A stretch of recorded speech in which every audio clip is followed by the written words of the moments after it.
Nathan, if we decided we wanted to go hike as far as we could on the Appalachian Trail, Yeah. we would bring everything we need to spend a night in the woods. Just the one. Just the one night. Just one. At least one night in the wood.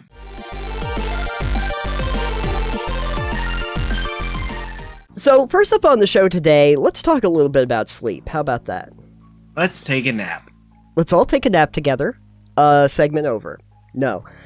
So, what we were thinking about recently, actually, I think Crave was thinking about this. Yes. Was the concept of sleep or rest being placed into games. And I'm trying to think of some of the examples that we might use. We talked a little bit about, like, cozy games or farming sims where you have to go to sleep. There's a curfew, like 2 o'clock in the morning. You better be in bed or you pass out. Yep. Or, you know, you've run out of energy. But even in, like, a D&D or a lot of, you know, role-playing games, they'll have rests, short rests, long rests, things like that, where you have to actually be in downtime for a period.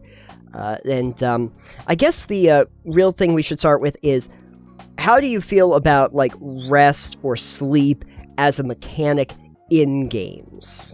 I think in games where it's optional, I like it more, like Skyrim or Fallout. You can sleep, but you do not need to, and you get a bonus, like, experience. And that's like, okay, cool. Well, it benefits me to sleep, or survival mode where you need to sleep so that you can, you know, rest.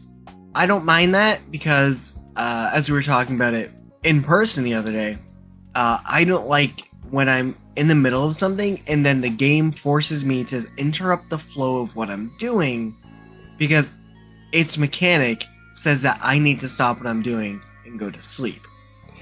Right. I'm in the middle of actually, you know, in a dungeon. I'm having a good old time, and then the game goes beep beep beep. Sorry. Yeah. Get inside, kids. One of the games I got that I thought would be interesting, but had this mechanic, was Re-Legend. Oh. Which is kind of like a farming sim Pokemon hybrid mix type of game. It looked interesting. Sure. It was kind of fun, but then it's like, I'm out there exploring in a dungeon, and it gets after, like, a certain hour, and then your, like, energy starts draining. Sure. And there are ways you can sustain it, but it's not super efficient. So it gets, like, 2 a.m., and it's like, oh, you passed out, and you go back to your home. Right. And suddenly I am, like, half a day away from my dungeon that I was in. Yeah. And halfway through the dungeon, and it's like, alright, well, how am I supposed to explore this whole thing? Like, I want to do it in one trip. I don't want to go to this dungeon 6 times. You don't? No. It's, again, similar to, like, going in Fallout or Fallout 4. Sorry, Skyrim or Fallout 4. Where you go and explore a dungeon. In Fallout's 4 case, you go and explore a dungeon, an area like Corvega. Sure. And you're like, I'm going to pick up everything because it's all scrap. Yep. But then you can't fast travel. Exactly. And you can't run. Mm-hmm. So either you drop everything next to the door, and you fast travel back and forth 5 or 6 times. You make a painfully slow walk back to where you can deposit your items. Mm-hmm. Or you do what I do and use COC command and just teleport back because I don't want to waste my time in game doing something stupid tedious. Right. I was recently playing a little game called Kingdom Come Deliverance again to try and get through it, and it has such small, like, weight limits from the get-go that it takes you, like, no time at all to fill up. Like, everything weighs a ton, and you can only carry, like, half of that. So, you know, I pick up, like, one suit of armor off the ground. Oh, you're getting encumbered. Okay, and eventually you can't run at all, so yeah, it's just annoying. That game has a lot of interesting systems, and I use that term. I find this sleep and rest mechanic similar to that. It's obviously a different mechanic for a different reason, but interrupting the flow of your gameplay to force them into an activity that stops where they have to just start what they were doing all over again, I think is bad design, even if it's meant to be an immersive design. So I'll ask you a question. I'm going to give you two different games that took this in a little bit of a different direction, and tell me which one you prefer. They're both farming games, but there is Stardew Valley, which I know you're a little bit more familiar with, where at 2 o'clock in the morning, regardless of where you are, you basically pass out, and you are taken back to your house and usually charged something. Maybe you've lost an item or two along the way. And then they say, oh, you should be very careful about where you pass out in the dungeon or whatever.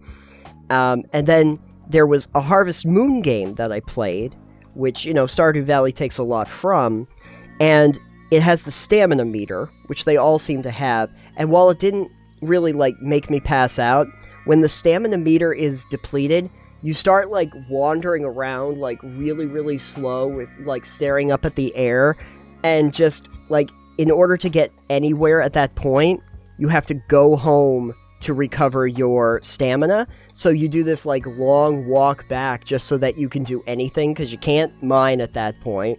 You can't harvest anything. You can't water. You just have to, slowly walk back to your house. Well, I don't really prefer either of those. Okay. I would prefer if games that let you adventure far away from home let you set up a camp or something, so then you could rest out in the wild.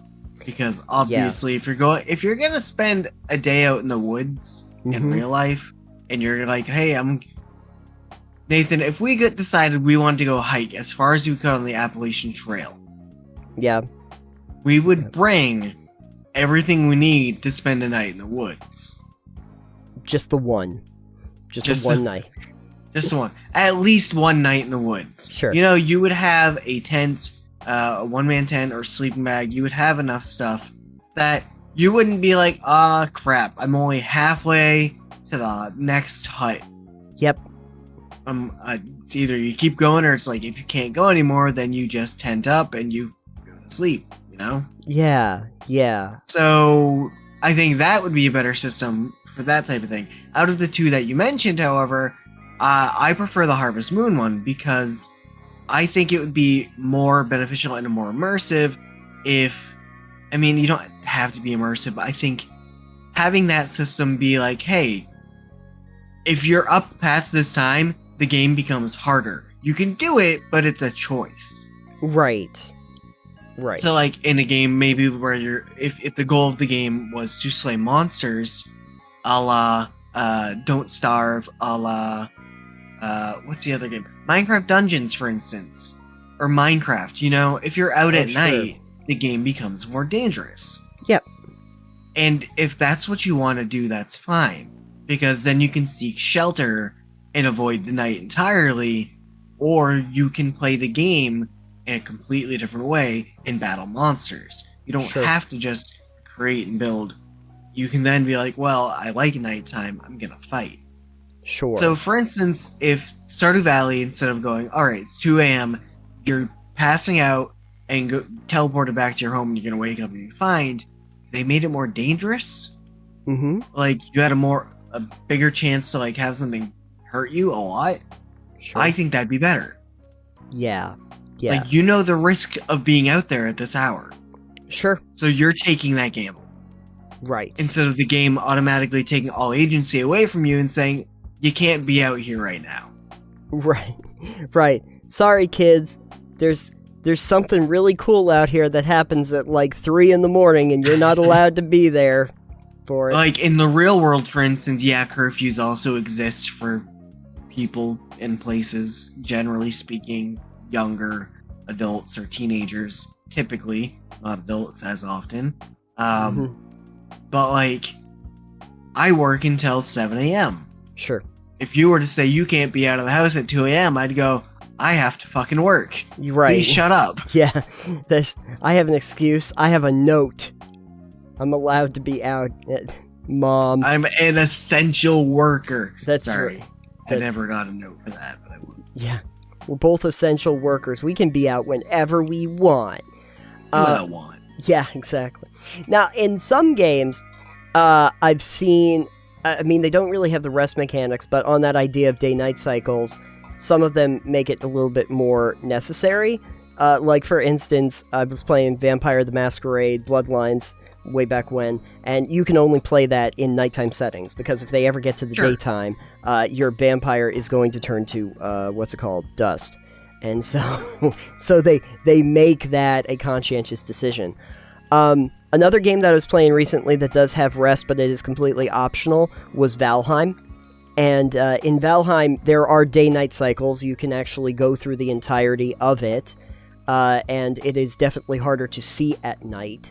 The interesting thing is that in order to rest in that world, though, they really make you jump through a lot of hoops. Like, it's not enough to just say, oh, I could just put down a bed or a bedroll or something like that. No. You need to have a workbench first so that I can, like, make a structure. And then I make my basic structure that has to completely cover the bed. But then I also need to have some fire source that's next to the bed in order for me to actually rest. Even that, it's optional, but it's so complicated that it's like, guys, I just want to rest while out away.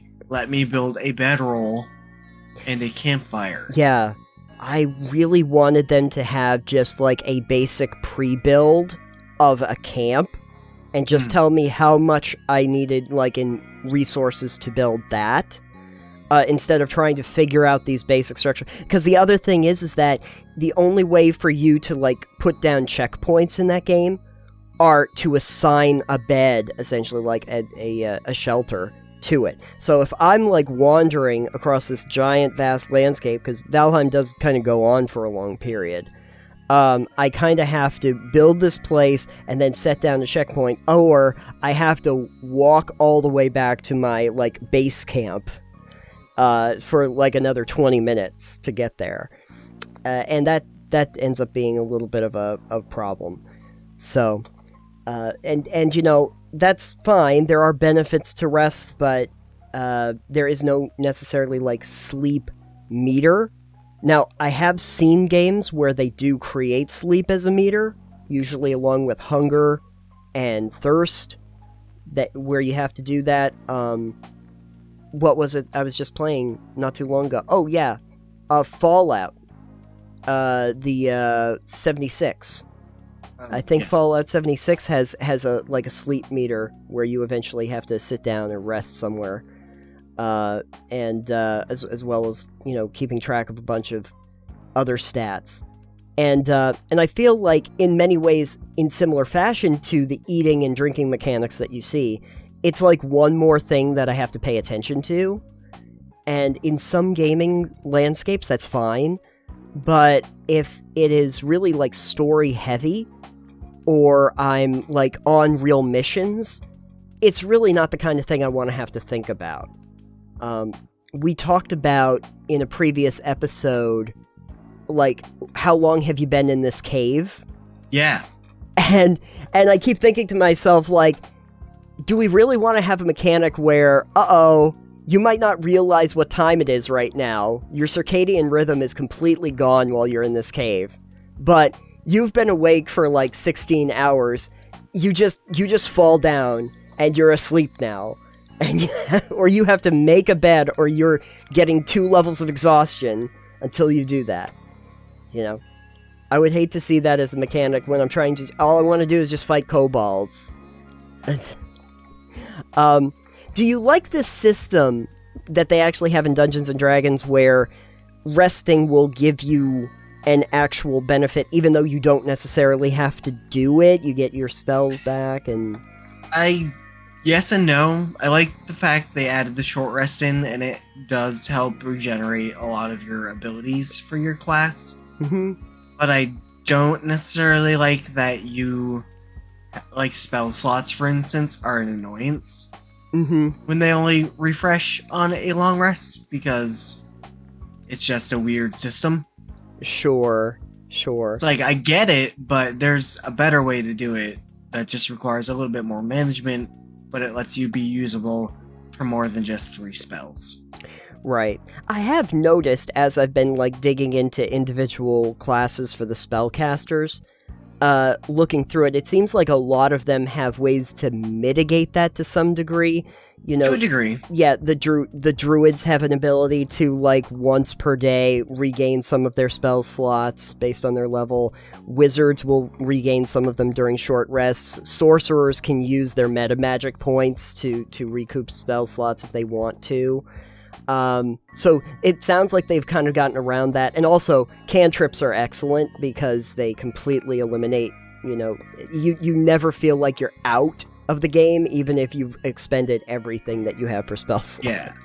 It's just one of those weird things. Yeah.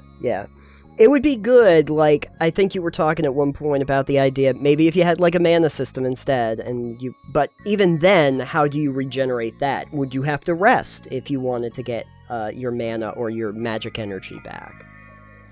I don't know how that mechanic works. So, or drink a potion. Yeah, chug a potion of spellcasting. Yeah, exactly. Fills you with arcane power. I saw this, like, legendary artifact that's actually in the game, and it's, an amulet of, it's a ring of spell storing.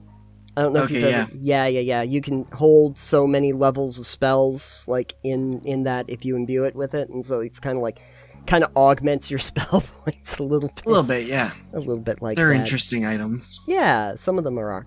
I wish that there was an item that made it so that you didn't have to sleep. Yeah, amulet of sleep storing. Of sleep storing, yeah. Yeah, you just sleep for 24 hours and store the 24 hours in your ring, and then you can just get the benefit of as many hours of sleep as you need. You need an amulet that that will allow you to, like, store X number of hours, and then if you go down for a long rest, you can mitigate X number of hours of sleep based on when... that's a perfect thing for, like, the broken items thing is the sleep debt storage amulet. But you have to pay off the sleep debt in so much time. Can't use this amulet until you've slept for 36 hours straight. Yes, exactly. Then you get a little during bit the 36 hours that you're sleeping, yes. Nothing but sleep paralysis demons. No sleep. Yeah, all sleep paralysis demons. And then you make that a stat block for that and you have to actually fight your sleep paralysis demons. Oh yeah, 100%. It uses your mental scores only. Yeah, and you can't perform any somatic components. Yeah. Because you can't move. Perfect. Great. Or verbal, yeah. Here's your game idea of the day, friends. Yes, exactly. What if you were literally just, like, sitting there, paralyzed, you couldn't perform any of the somatic components, and all you could do to cast spells was blink? That would be fun. Try to figure that one out for yourself. Anyway, so, are there better ways that you could implement, like, a sleep mechanic into a game that would be a little less egregious than the ones where we literally just either pass out or become so bedraggled that we have to slowly walk back to our house trying to find our keys to get into the front door? Yeah, I definitely think we discussed a couple ones. Whether it's the game becomes harder, you're fighting monsters, becomes tougher, you may be drowsy or slower, you may have benefits from sleeping. There are, I think, a lot of ways to do this better. Yeah. And I would like to see games attempt to do sleeping mechanics in a better fashion than just, oh, well, you're up way too late. Time to pass the fuck out and get teleported back home. Yeah. Perhaps what we're really talking about is the idea that instead of just forcing the decision on players, is to make systems that encourage you to take rest and make it beneficial to you. Whether it's just that you take a rest and you get, like, a well-rested status effect like they did in some of the Fallout games, or that you actually do replenish something, or, you know, you make the game more viable if you're not a particularly high level. I know that in a game like, Dying Light, which is always a fun one. That, since it implements a day-night cycle, will naturally make you think, like, maybe I do need to actually rest, because you can turn the clock forward, and you can either turn it to day, turn it to night, and the landscape, the mechanics, and some of the missions even are dependent on the time of day. So it actually moves the story forward by saying, hey, you might have to find a shelter and bed down until the thing happens. Yeah. And that's a nice example, even though there weren't necessarily any mechanical benefits to your character to rest. So, but I guess we'll pass the question on to you, since we're tired of talking about tired. It's time to sleep on this one. Yeah, let's this is a sleeper issue, and since that's the case, we pass the question on to everybody else. What do you think about sleep mechanics? Do you have a way that has worked, or maybe a homebrew rule that you used in one of your tabletop games that we might want to consider? Please let us know. Or any video games that do sleep mechanics really interestingly that don't take away player agency. Yeah, if you know of any, please let us know. I think, as I think about that, there was one I'll talk about briefly. Do you remember Morrowind? Yes. Okay. In Morrowind, the only way that you gain, like, levels and abilities... yeah. You had to sleep. You had to sleep. You had to get all your stuff, and you didn't level until you rested. Exactly, yeah. That, and on the same note, Vampire. If you've never played Vampire, the world, if you go to sleep, you never have to sleep if you don't want, but the only way to gain new abilities, like cash in your points to gain new abilities, is if you actually go to sleep, but it also advances time, and characters can get sick, and all of the monsters come back into the world. I was gonna say, it kind of reminds me of the games we're not allowed to talk about on the show anymore, but yeah, the bonfire mechanic in Dark Souls is a way that you can get around the sleep thing, but it's you're resting at the bonfire and you can level up there, but doing so means all the monsters come back. So there are definitely people who have played the game, I'm sure, would never resting at a bonfire because they just do it at level 1. Yeah. So there's some, give and take on a few of those systems. But it's an interesting way to do it, so. It is, and worth note. Mm-hmm. Yeah, but if any of you have any thoughts, please let us know either in the comments down below or over on our Discord, which you can find links to probably somewhere down below as well. You can. It's there. Trust us.